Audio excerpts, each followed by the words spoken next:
各位久等了，应该有不少人已经拿到了 One Mark 5了吧？今天我们就要来测 Xperia One Mark 5所有的效能表现，并且也会搭配上 Xperia Stream， 也就是 Sony 推出的游戏散热套件。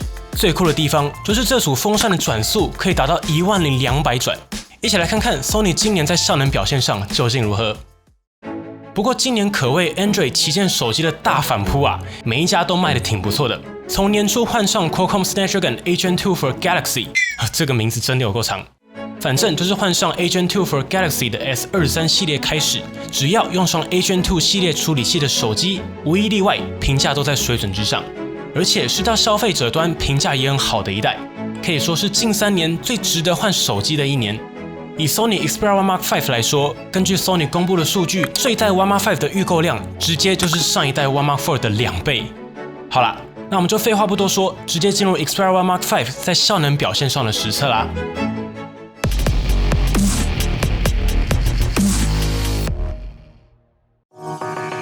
先简单带大家看一下基本规格。邦尼团队手上的 Xperia One Mark 5搭载的就是新一代被誉为 Android 阵营救世主的高通新一代旗舰晶片 Snapdragon 8 Gen 2，采用台积电制程，处理器本身非常强，但 Sony 会怎么调教这颗效能怪兽，就让我们拭目以待。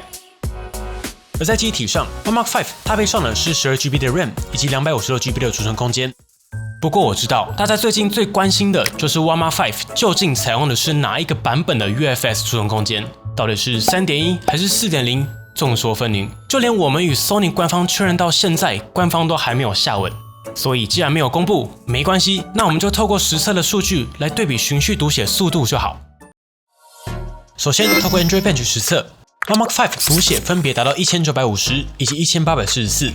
而确认采用 UFS 4.0 的 S23 Ultra， 在同样条件下则是达到3448以及1715，小米13 Pro 3575以及2701， ROG Phone 7 Ultimate 3132以及3096。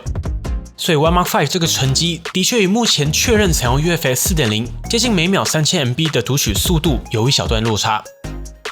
但其实 S23 那集节目我们就有提到 ，UFS 3.1 和 4.0 目前在体感上的差异真的很有限，更多的还是爽感上的差别啦。就看看 Sony 之后会不会透过官方管道来回复媒体们的提问了。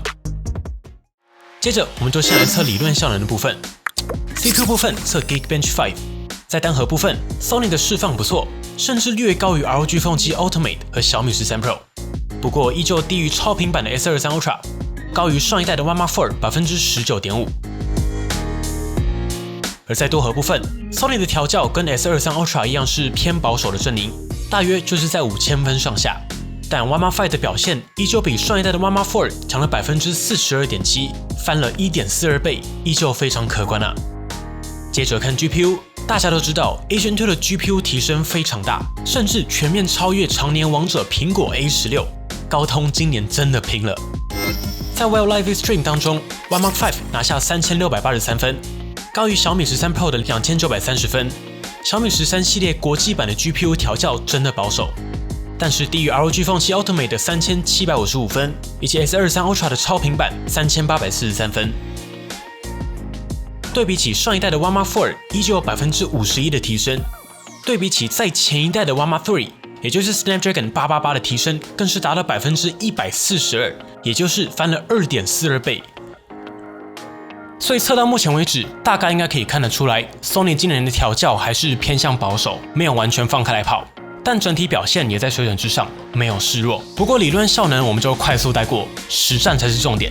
以下帮你提供所有的跑分测试结果，让大家参考。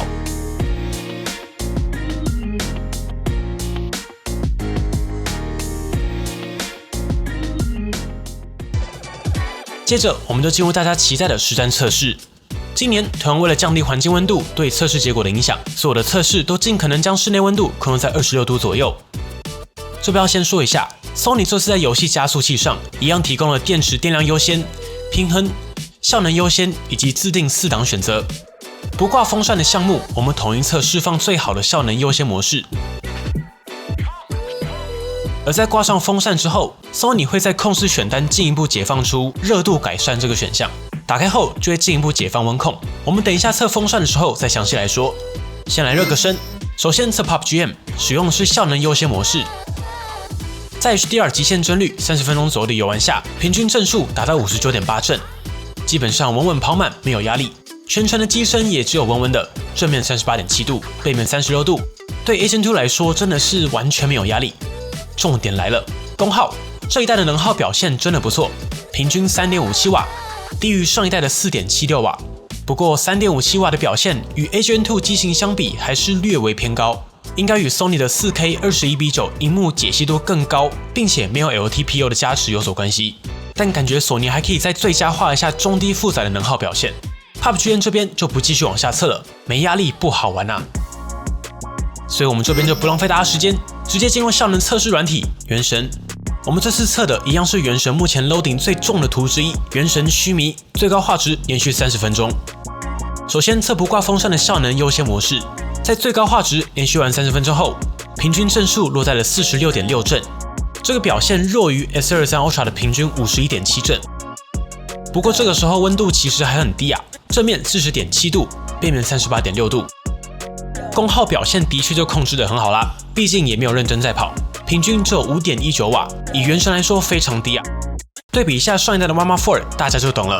在同样的测试条件下 ，One Mark 4平均只有 33.6 帧。重点，这个时候平均功耗就达到了 5.4 瓦。换句话说 ，One Mark 5是在更低的瓦数之下，让平均帧数提升了 38%。这就是 Agent 2的魔力。不过大家别忘了 ，Sony 这边还有 Xperia Stream 游戏风扇套件。挂上风扇之后，选择自定档位，就可以看到选单里面会出现热度改善这个选项。开启后就可以进一步解放温控限制。比较特别的是，左边这边可以看到 One Mark 5现在的即时瓦数，并且你在调整风扇的时候，瓦数也会跟着叠加。关于这个风扇套件的详细介绍，我们之前就有做过一支完整的介绍影片了。有兴趣的朋友可以直接前往观看，这边就不赘述。接着我们就来测挂上风扇后的游戏表现吧。先测自定模式下开启热度改善，然后风扇设定为自动档位的表现。来看结果 ，One Mark 5在最高画质连续玩30分钟后，平均帧数落在了 58.1 帧。哎呦，今年好像有机会跑满喽！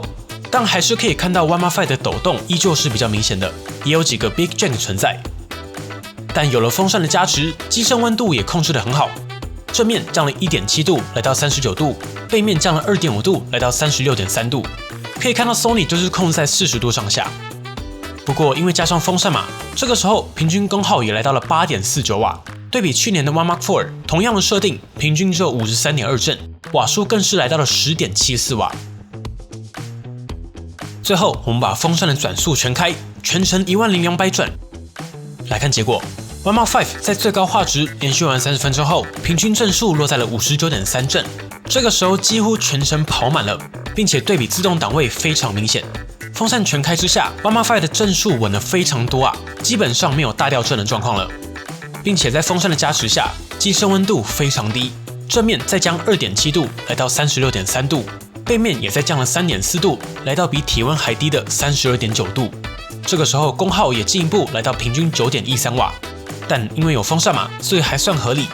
那你们想不想看对比 One Mark 4的表现？这边一样提供 One Mark 4的数据让大家对比。在风扇全开之下 ，One Mark 4还是跑不满，平均只有 55.5 帧。重点是这个时候功耗已经飙破了平均 12.06 瓦，也就是在功耗高上 32% 的同时 ，One Mark 4还跑出更低的帧数。所以总结来说，不装风扇的 One Mark 5对比三星、小米，的确还是更加保守。给大家一个数字就很清楚，连续30分钟的游玩，三星的 CPU 平均温度是 71.8，GPU 是 63.2， 而 Sony 是67和 61.3。但重点来了，三星的温控虽然更高，你以为它会更烫吗？也没有，因为三星有塞大尺寸 VCR， 所以再把热导出来的速度也更快。最后机身表面的温度也是控制在40度以内。我觉得索尼目前就只差在这里，如果热可以更及时的从 SOC 解出来，就不用一直降频控温，那帧数就一定还可以再上去。但我还是必须称赞一下 One Mark 5的工程师，这代的散热的确更好了，给个鼓励。但请再接再厉，不要停下来，明年我愿意给你双倍的鼓励。而如果是装上风扇的 Sony， 那表现就算不错了。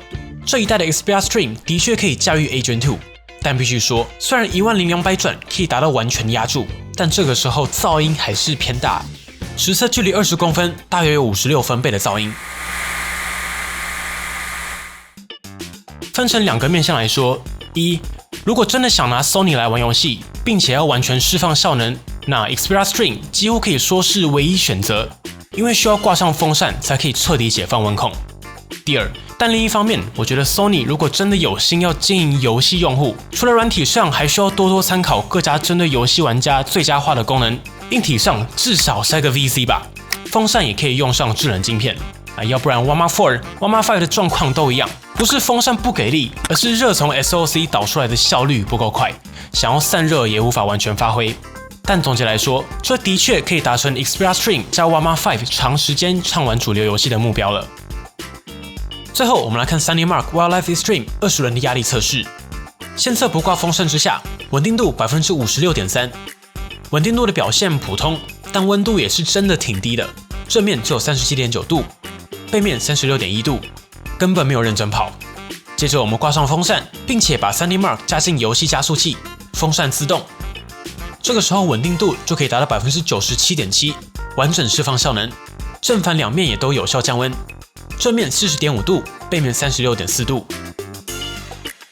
最后来聊聊续航力。Xperia One Mark 5同样搭载5000毫安时的电池，萤幕同样是最高 120Hz 的 OLED 萤幕。帮你实测，在 120Hz 下可以达到9小时49分，60Hz 更是可以达到12小时41分。对比今年的其他旗舰，这个表现还算不错，水准之上。120Hz 下与小米13 Pro 的10小时5分表现相近。但我觉得 Warma 5的续航，如果索尼发挥一下超能力，也还有进化空间。因为 Warma 5用的是一块 4K 21:9的萤幕，还没有 LTPO， 本来就会比较耗电。所以如果下一代 Sony 引入 LTPO， 那就有机会进一步强化续航表现。但话说回来，如果你一直都是使用 Sony 1系列的用户，那 Warma 5的续航你可以非常放心，日常用稳稳的1天1充没问题。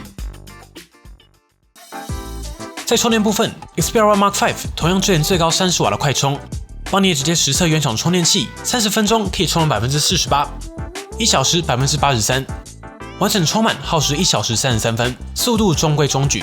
这代的充电速度依旧不是提升的重点。不过老实说，30瓦是可以再充更快的，期待之后 Sony 可以把心力放在充电速度的最佳化上。整体来说，今年 A Gen 2的机器，如果你已经等了3年，那就是一句话，买就对了。虽然 Sony 的调教保守，游戏表现也普通，但这一票用 A Gen 2的机器都有一个共同的特点，那就是续航表现非常可以，顺顺的用就能1天1充，并且受益于更好的能耗比，整个日常使用的流畅表现更是好的。品牌也不吝啬在需要效能的时候瞬间拉高频率，让 SOC 发挥长处。并且你买 Sony 应该不是为了玩游戏吧？ A Gen 2提供稳定、高效、省电的特性，才是在均衡旗舰上最重要的事情。最后聊回来 ，A Gen 2的爆发力依旧是惊人的。如果你真的就是想同时享受 Sony 的影音表现、拍照表现，同时还想要玩游戏，那 Xperia Stream 真的可以说是你解放效能的唯一选择。毕竟 Sony 直接把温控和 Xperia Stream 绑定了。最后，关于 Xperia Stream 入手之前，一定要先看过我们先前推出的这支完整实测影片，里面有详细提到注意事项、使用方法以及推荐的设定方法，哪些有用，哪些要开都讲清楚了。如果还没有看过 Warma 5完整评测的朋友，也别忘了点击右上角的资讯卡一起看看啦。好啦，本期的节目就先到这里。这集我们在有限的时间内，尽可能带来最多的实测，希望大家也看得开心。如果还有任何问题，或是帮你团队没有测到的，欢迎底下留言一起讨论。最后，节目制作不易，还请大家多多支持了。也欢迎透过加入频道会员或是 YouTube 的超级感谢按钮，赞助我们完成更多有参考价值的实测节目。我是驴子，那我们就下次再见啦。如果喜欢本期的节目，不要忘记订阅邦尼，并且打开小铃铛，及时收到我们最新的评测通知。当然，你也可以在 Facebook 邦尼 AI 小助理、Instagram 以及 Line@ 找到我们。如果还有其他问题，别忘了底下留言。那我们就下期影片再见喽。